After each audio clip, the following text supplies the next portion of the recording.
Hello quilt friends, and welcome back to the Aster Sew Along. This week we are on step 5 and we are getting to the fun part where you can start to see our block tape shape and we can start to see some of those color combinations come together and how they're going to look in our finished quilt. So for this week you want to gather up these 4 pieces that I have here to make our base block. Then we're going to sew this to here.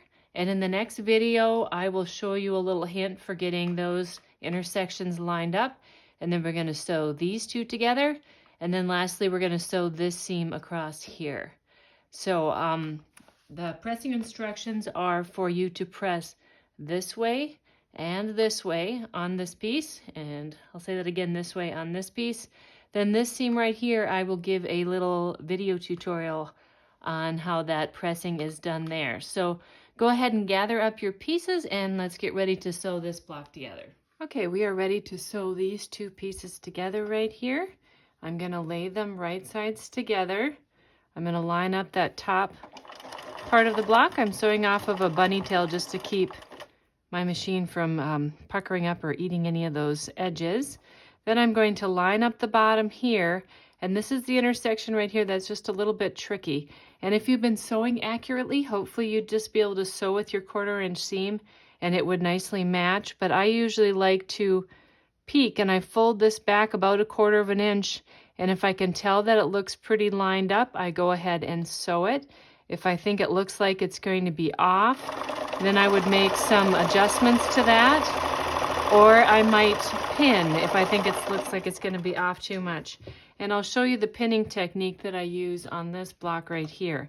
So once you lay it right sides together, what you're going to want to do is put a pin in here in that seam line. Let me hold this up to the camera. So do you see the tip of the pin is 1/4 inch down and along the seam line. So that's right where my stitching line will go over.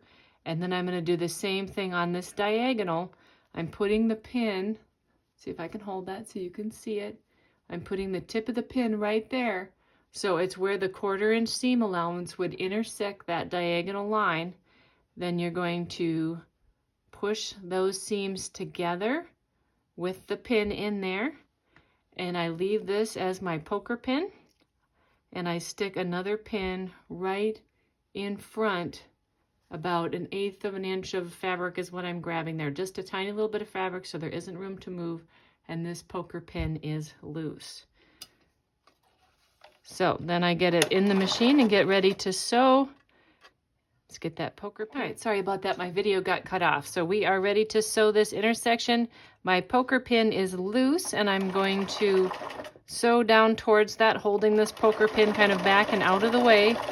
I'm actually going to stitch slowly over the first pin and then pull the poker pin out right before I get to it. And that way it has no way to move out of the way, and then that intersection will stay accurately pinned. So let's go ahead and look inside and see how that looks. So there's my intersection. That's what we're going for, that point matches this straight line up here. Now this is the one that I didn't pin, and it looks pretty accurate too. So if I get them all looking like this, I'm not going to take the time to pin them all. And you'll be able to tell once you do a few if you've been sewing accurately enough to get those lined up. Then from the other side, we're going to go ahead and sew these 2 pieces together. That's very simple to do. There's nothing to line up there. Again, I'm going to just sew on and off a bunny tail here so I can clip this and show it to you.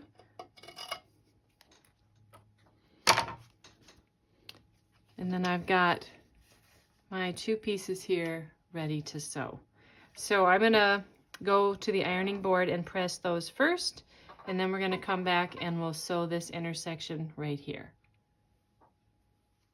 All right, let's go ahead and talk about the pressing on this block. I mentioned to you earlier that on this particular section of the block, we're going to press towards this square, and on the piece that connects to there, we're going to press this seam in the opposite direction. And the good thing about that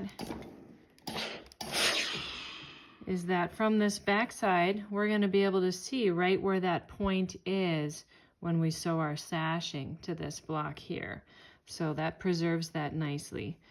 And one hint that I wanted to share about when you press this seam right here, if you take the iron and just push the whole thing over, I feel like the bulk of this seam causes this to shift this way and get a little skewed. Do you see how that looks a little crooked there? That's coming in from my ironing. So I found that the best way to do this was to avoid the bulk right there. So I'm going to use the tip of the iron to go around, the tip of the iron on this side, and then I'll set the iron on top.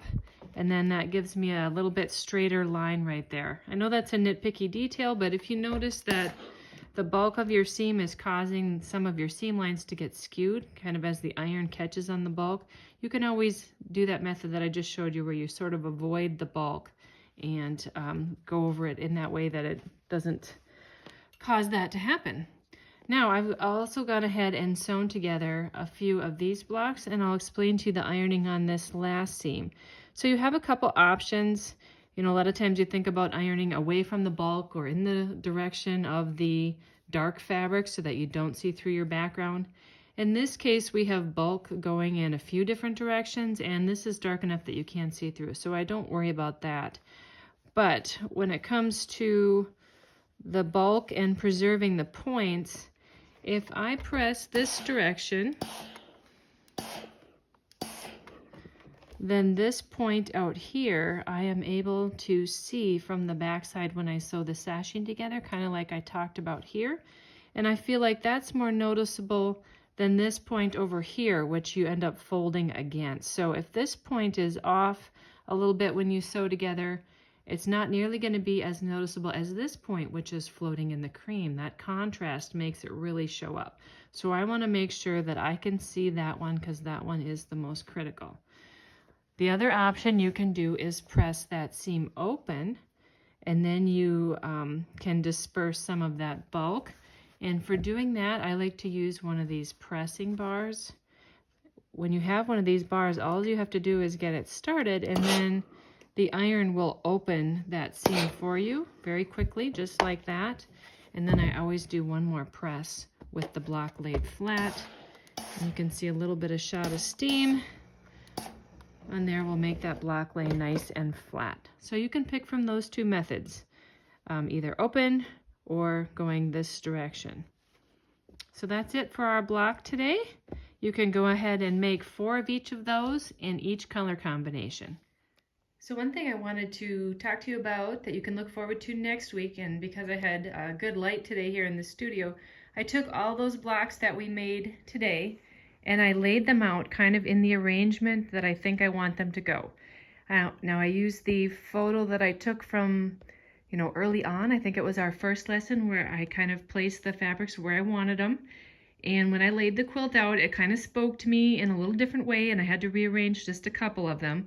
But now is a good time to lay those out and think about where you want them to be and what color you want this little square right here to be. We're going to do folded corners on that next week.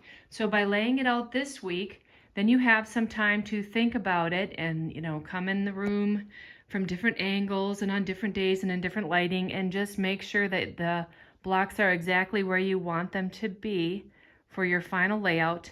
And then you could even place those little squares like I did in those positions so that you can tell if you have those colors balanced. So I just thought I'd mention that so you have time to think about it, and so you're ready for next week and know exactly where you want that placement. So goodbye for this week, and have fun sewing those blocks together. We're getting much closer and our quilt is starting to take shape, so it's fun to see it come along this far. Have a good week.